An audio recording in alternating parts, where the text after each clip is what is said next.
On our wedding anniversary, suspicious red marks appeared on Bernard's body. Once, he had proposed to me 99 times just to win my approval. Now, he spent his nights with others. With deep affection in his eyes, he presented me with a custom-made, one-of-a-kind ring, Jane. I also gave him a gift in return and told him you could only open it in half a month. He didn't know it contained divorce papers. By then, I would have vanished from his world forever. Honey, open it and take a look. Bernard looked at me with excitement. It was our wedding anniversary, but he came home late. I avoided looking at the red marks and scratches on his chest and took the velvet box with the words Jane on it. Inside was a large pink diamond, shining softly. He quickly put it on my finger. It's perfect for you. My darling deserves the best. Everyone knew this was a custom-made South African pink diamond he bought for me at an auction last month. It was a unique symbol of love. With all the media attention, I became the woman others envied and admired. I swallowed the bitterness in my heart and forced a faint, bitter smile. Thank you. I really like it. Then I handed him a box as well. Surprised, he asked, "What's this?" "A gift in return for you. But you can't open it until half a month later." His hand paused and a look of shock appeared on his handsome face. "Why?" "Because this gift is special. It will only have meaning if you open it in half a month." He didn't suspect a thing. Instead, he carefully put it away and set a reminder on his phone, "Open the anniversary gift from my darling in half a month." Watching him treat it like a precious treasure, my heart filled with bitterness. What he didn't know is that I was already in the process of canceling my identity. In half a month, I would completely vanish from his world. Because of my striking appearance, I had never been short of admirers. But my parents' unhappy marriage left me with a deep sense of insecurity. I turned down every suitor with the excuse that I wasn't ready for a relationship.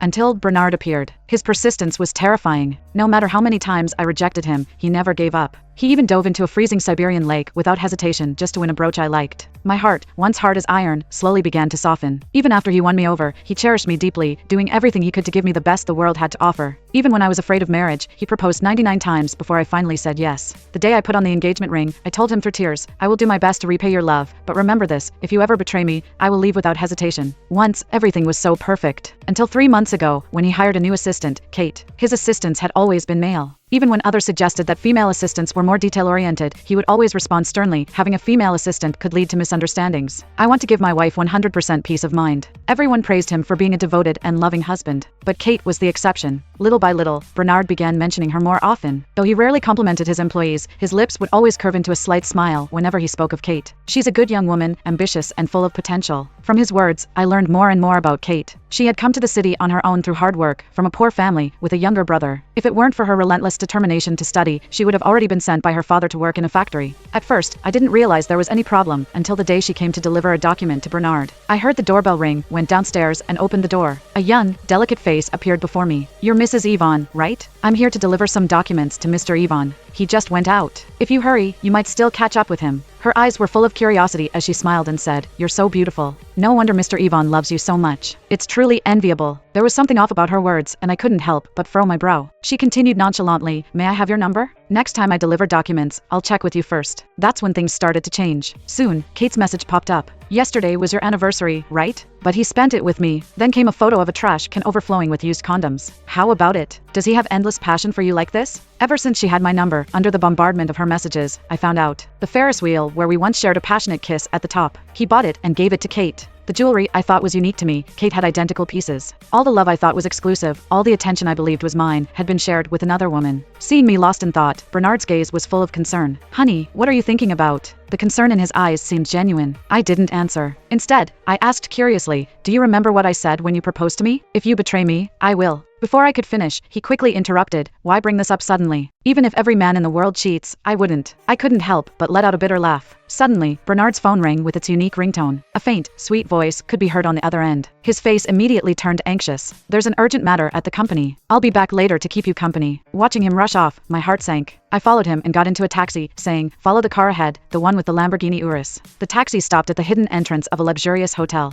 People in the circle were aware. It was a secret place in Argania where the wealthy kept their mistresses. As the Lamborghini Urus door opened, a girl dressed in a revealing nurse's outfit rushed over eagerly. "Darling, you're finally here. I've been waiting for you for so long." The two of them kissed passionately, as if they were dry wood meeting fire. With a look of desire on his face, Bernard teased, "Baby, I'm not feeling well today." Kate responded with a red face. "Then let this nurse take a look today to see what's wrong with you." The man gasped for air instantly and let her get into the car by hooking her tie. After a while, the car body shook violently. I watched all this in a self-torturing manner not far away, and my heart was broken. Bernard has always been restrained in that aspect and insisted on keeping our first time until the wedding night. Now I understand that he was not restrained, but just left his passion to others. When the driver handed me the tissue, I realized that I was already in tears. "Miss, men are all like this. I've seen this kind of thing a lot. Try to let it go." Unfortunately, there was no letting go, only farewell. 14 days left. In 14 days, everything would reset. I stumbled home in a daze. As I was packing, Bernard suddenly returned. His eyes were bloodshot as he stormed up to me. "Did you sell Jane?" I calmly responded, "I intended to donate it." He immediately let out a sigh of relief. "Everything else doesn't matter, but Jane belongs only to you. No one else is worthy of it." He took out the exquisite ring from the box and placed it back on my finger. If I remember correctly, he had said the same thing to another woman. In the following days, it seemed like Bernard began to sense that something was wrong. He cancelled all his work to focus on accompanying me. He gave the family chef time off and personally prepared a lavish meal for me. When he handed me the bowl, his eyes sparkled with anticipation. "Try it." But I didn't take it. I said, "This bowl is dirty. I won't accept anything dirty." His face instantly changed. "It's not dirty. Just wipe it clean. It's still usable." Watching him frantically wipe it, helpless and flustered, I secretly wiped away my tears. That night, he held me from behind. The resistance in my heart made my whole body stiffen. His phone kept lighting up and I impatiently said, "It seems like the other person is in a hurry. Maybe you should answer it?" He glanced at it, his expression shifting slightly. "Nothing is more important than you." He lowered his voice and spoke into the phone. "I'm with my wife. Don't disturb me anymore." Then, he decisively turned off the phone. I snorted coldly in my heart. I wanted to see how long you planned to keep up this act. In the middle of the night, I heard steady breathing behind me. My phone buzzed. Probably frustrated that she couldn't get him to leave, Kate sent a video. I immediately recognized it as a gathering of Bernard's friends. During the game of Truth or Dare, the bottle pointed at Bernard. Someone asked, "Who's better, Kate or Jane?" The meaning was clear without saying more. Bernard smiled slightly, as if savoring the moment. "Why would a garden flower smell better than a wild one?" Laughter erupted from the background. "I told you, that little wildcat is intoxicating, didn't I?" Then Kate's message followed. "They say men separate sex from love. You wouldn't naively think his love for you is still that pure, would you?" But what she didn't know was that who Bernard chose no longer mattered to me. Before leaving, I went to the hospital for a checkup before heading abroad. But I ran into Bernard supporting Kate as they walked out of the obstetrics and gynecology department. Kate suddenly looked up and saw me, pretending to be surprised and raising her voice. "Mrs. Yvonne, what are you doing here?" Bernard paused when he heard this, hurriedly letting go of her. Seeing me, the usually composed and calm man seemed to stutter. "Jane, Kate, she suddenly didn't feel well, so I helped her get to the hospital." Kate conveniently made a gagging sound, her voice full of smugness. "Sorry, Mrs. Yvonne, I'm pregnant and Mr. Yvonne is just being considerate of his subordinate." It felt like someone had choked me, my voice tight and strained. "Why is my husband the one who brought you here? Where's the father of the child?" Kate smiled provocatively, her eyes filled with insinuation as she looked at me. "The father of the child is busy with work and couldn't make it, but his money and love are all with me." Seeing I didn't react, she pressed on without mercy. "Since we've run into each other, why don't we invite the father of the child to join us for a meal?" The color drained from Bernard's face in an instant. He rushed in front of me, blocking my way with 3 quick strides. "Forget it, we have something else to do. You go ahead and eat on your own." Kate shot him a quick glance, stamping her foot like a petulant child. "Seems like I'm not worthy of eating with Mrs. Yvonne." With that, she turned and walked away. Bernard was about to chase after her, but when our eyes met, he halted in his tracks. Not long after she left, Kate sent me an ultrasound report. "The child is Bernard's. You must have figured it out already, right?" "What can I do? He's just too forceful. From now on, it'll be the 4 of us, living together." In the following days, Bernard was always out early and coming home late. The servants at home teased him, saying he was preparing a gift for me. After all, to everyone's eyes, he was entirely devoted to me. Until one morning, Bernard took my hand, smiling mysteriously say,